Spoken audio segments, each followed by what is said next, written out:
आखिर क्यों अपनी ही पुत्री सरस्वती की ओर आकर्षित हुए थे ब्रह्मा जी? ब्रह्मा और सरस्वती की कहानी उसे समय शुरू होती है जब सृष्टि की रचना हो रही थी। हिंदू ग्रंथ के मुताबिक सृष्टि की रचना ब्रह्मा जी के द्वारा की गई है और इस ब्रह्मांड के पालनकर्ता के रूप में हम भगवान विष्णु को जानते हैं। साथ ही भगवान शंकर को सृष्टि के संहारक के रूप में जानते हैं। मगर कमाल की बात है कि आपने पृथ्वी पर विष्णु और महेश के बहुत सारे मंदिर देखे होंगे, मगर आपने कभी भगवान ब्रह्मा का मंदिर नहीं देखा होगा। पूरी पृथ्वी में भगवान ब्रह्मा की मूर्ति केवल भारत के पुष्कर में है। सरस्वती पुराण में भगवान ब्रह्मा और माता सरस्वती के विवाह की बात लिखी हुई है। इस प्रश्न के मुताबिक जब भगवान ब्रह्मा सृष्टि का निर्माण कर रहे थे तो सृष्टि के निर्माण को आगे जारी रखना के लिए ज्ञान की आवश्यकता थी। इस वजह से अपने मन से उन्होंने माता सरस्वती का निर्माण किया। सरस्वती की कोई मां नहीं थी, उनका जन्म भगवान ब्रह्मा के मन से हुआ है। सरस्वती को ज्ञान की देवी के रूप में जाना जाता है। भगवान ब्रह्मा ने सरस्वती के साथ साथ सृष्टि का निर्माण किया और सृष्टि के अलग अलग जीव जंतु, पहाड़, जंगल, नदी आदि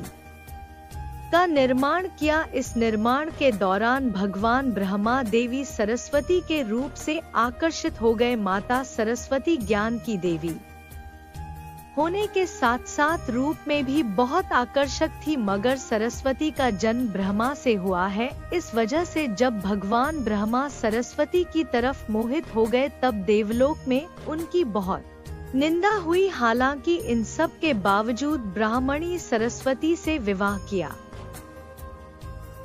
वीडियो में आगे बढ़ने से पहले अगर आप हमारे चैनल पर नए हैं तो मेरे चैनल लक्ष्मी भक्त अंशिका श्री को लाइक, कमेंट और सब्सक्राइब करें और वीडियो को अपने दोस्तों के पास शेयर जरूर करें। लगभग 100 साल तक पृथ्वी पर जंगल में निवास किया। पृथ्वी पर सरस्वती के साथ ब्रह्मा जब निवास कर रहे थे तब उन दोनों के जारी मनु नाम के पुत्र का जन्म हुआ। आगे चलकर मनु की संतानें ही मनुष्य जाति के पान अपने का कारण बनी। भगवान ब्रह्मा के इस व्यवहार के कारण देवलोक में यह निश्चय किया गया कि भगवान ब्रह्मा की पूजा नहीं की जाएगी। सरस्वती ने ब्रह्मा को श्राप क्यों दिया? सरस्वती पुराण में बताया गया है कि भगवान ब्रह्मा ने सरस्वती को अपने मन से उत्पन्न किया था और माता सरस्वती की खूबसूरती पर मोहित हो गए थे। जब माता सरस तब भगवान ब्रह्मा की नजर से बची।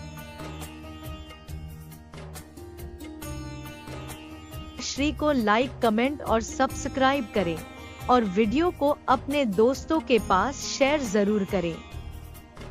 लगभग 100 साल तक पृथ्वी पर जंगल में निवास किया। पृथ्वी पर सरस्वती के साथ ब्रह्मा जब निवास कर रहे थे तब उन दोनों के जारी मनु नाम के पुत्र का जन्म हुआ। आगे चलकर मनु की संतानें ही मनुष्य जाति के पान अपने का कारण बनी। भगवान ब्रह्मा के इस व्यवहार के कारण देवलोक में यह निश्चय किया गया कि भगवान ब्रह्मा की पूजा नहीं की जाएगी। सरस्वती ने ब्रह्मा को श्राप क्यों दिया? सरस्वती पुराण में बताया गया है कि भगवान ब्रह्मा ने सरस्वती को अपने मन से उत्पन्न किया था और माता सरस्वती की खूबसूरती पर मोहित हो गए थे। जब माता सरस हम जितने भी देवी देवता के बारे में जानते हैं उन्हें केवल पुराण में लिखा गया है। आपको यह भी समझना होगा कि ब्रह्मा और सरस्वती के संबंध को लेकर जो जानकारी दी जाती है उसमें कहा जाता है कि इस जानकारी को सरस्वती पुराण से लिया गया है, मगर सरस्वती पुराण नाम का कोई भी पुराण हिंदू धर्म में मौजूद नहीं है। हिंदू धर्म में 4 वेद और 18 पुराण की बात की गई है। इन 18 पुराणे में सरस्वती पुराण नाम का कोई पुराण मौजूद नहीं है। कुछ बड़े पुराने को पुराने विभाजित भी किया गया है, मगर वो कुरान में भी सरस्वती पुराण नाम के किसी भी पुराण का जिक्र नहीं है।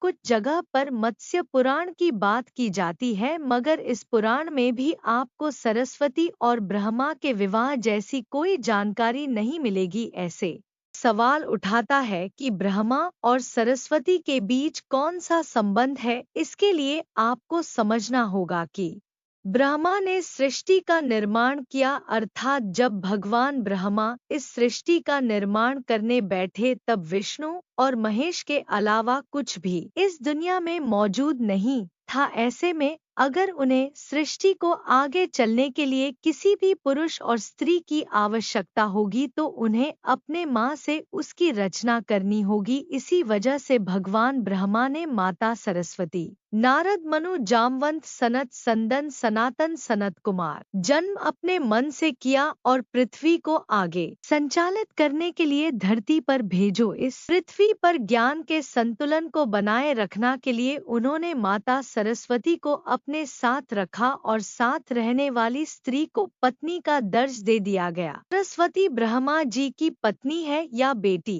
अगर ब्रह्मांड में मौजूद हर चीज की रचना भगवान ब्रह्मा ने की है तो पत्नी दोनों की ही रचना भगवान ब्रह्मा के ही द्वारा संभव थी। भगवान ब्रह्मा को अगर किसी के साथ विवाह करना था तो इसके लिए भी उन्हें किसी का निर्माण अपने मन से ही करना पड़ता और उनके मन से उत्पन्न होने के कारण उनका रिश्ता बेटी की तरह भी लगाया जाता है। हालांकि सृष्टि का निर्माण होने के बाद अलग अलग घटनाओं के कारण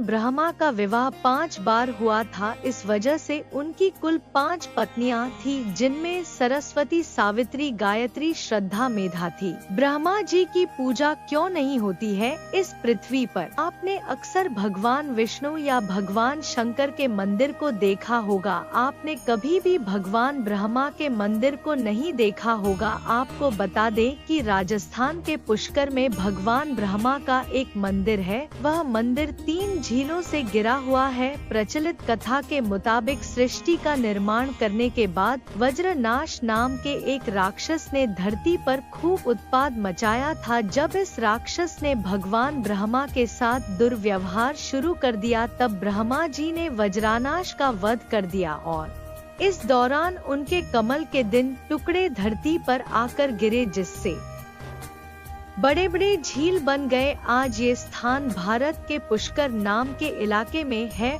और उन 3 जिलों को व्यास, मध्य और कनिष्ठ पुष्कर के नाम से जाना जाता है। इन झीलों के निर्माण के कारण वहां पर एक यज्ञ करवाने का निश्चय किया गया। इस यज्ञ में साक्षात भगवान ब्रह्मा बैठने आए थे, मगर एक यज्ञ या पूजा पाठ में पति को पत्नी के साथ बैठना होता है। उसे समय भगवान ब्रह्मा की पत्नी सावित्री थी, मगर उन्हें आने में काफी विलंब हो रहा था। बहुत ज्यादा इंतजार करने के बाद पूजा का मुहूर्त खत्म होने से बचाने के लिए भगवान विष्णु ने एक सुझाव रखा कि ब्रह्मा जी की शादी इसी पूजा के दौरान कर दी जाए। इस विचार पर सहमति दिखाई नारद मुनि ने गायत्री नाम की एक स्थानीय लड़की को भगवान ब्रह्मा के साथ विवाह करने के लिए माना लिया। जब इन दोनों का विवाह हुआ और यज्ञ में भगवान ब्रह्मा गायत्री के साथ बैठकर पूजा को संपन्न किया, तभी वहां माता सावित्री आ गई और वह सारी गतिविधि पर खूब क्रोधित हुई। उन्होंने इस क्रोध में आकर भगवान ब्रह्मा को श्राप दिया कि धरती पर उनकी पूजा कभी नहीं की जाएगी। इसके बाद उन्होंने नारद को शादी के लिए लड़की खोज कर लाने के कारण श्राप दिया कि नारद आजीवन कुमारे रहेंगे। जब माता सावित्री को पता चला कि यह विचार भगवान विष्णु ने प्रकट किया था तो उनके श्राप से वह भी नहीं बच सके। माता सावित्री ने भगवान विष्णु को श्राप दिया कि वह अपनी पत्नी के वियोग में तड़पेगी। इसी श्राप के कारण राम अवतार में भगवान विष्णु को माता सीता से बिछड़ने का दुख भोगना पड़ा था। इसके बाद जब माता सावित्री का क्रोध कुछ कम हुआ तब उन्होंने भगवान ब्रह्मा पर दया दिखाई हुए कहा कि उनकी पूजा धरती पर केवल एक जगह इस पुष्कर में ही हो सकती है। इसके बाद भगवान ब्रह्मा के इस व्यवहार से आहट होकर वह पुष्कर के समीप रत्नागिरी नाम के पहाड़ पर चली गई और हमेशा के लिए तपस्या में लीन हो गई। आज भी रत्नागिरी पहाड़ पर माता सावित्री का मंदिर है और उसके ठीक नीचे 3 झील के मंदिर है और उसके ठीक नीचे 3 झील के बीच बसा पुष्कर का ब्रह्मा मंदिर मौजूद है। शंकराचार्य के द्वारा सन 711 में यहाँ भगवान ब्रह्मा की मूर्ति की स्थापना की गई थी। उससे पहले यहाँ बिना मूर्ति की पूजा होती थी। दोस्तों, आपको यह धार्मिक कहानी कैसी लगी कृपया कमेंट करके जरूर बताएं और ऐसे ही और भी बहुत सारी जानकारी के लिए मेरे चैनल लक्ष्मी भक्त अंशिका श्री को लाइक, कमेंट और सब्सक्राइब करें और बेल आइकन को दबाना बिल्कुल भी न भूलें।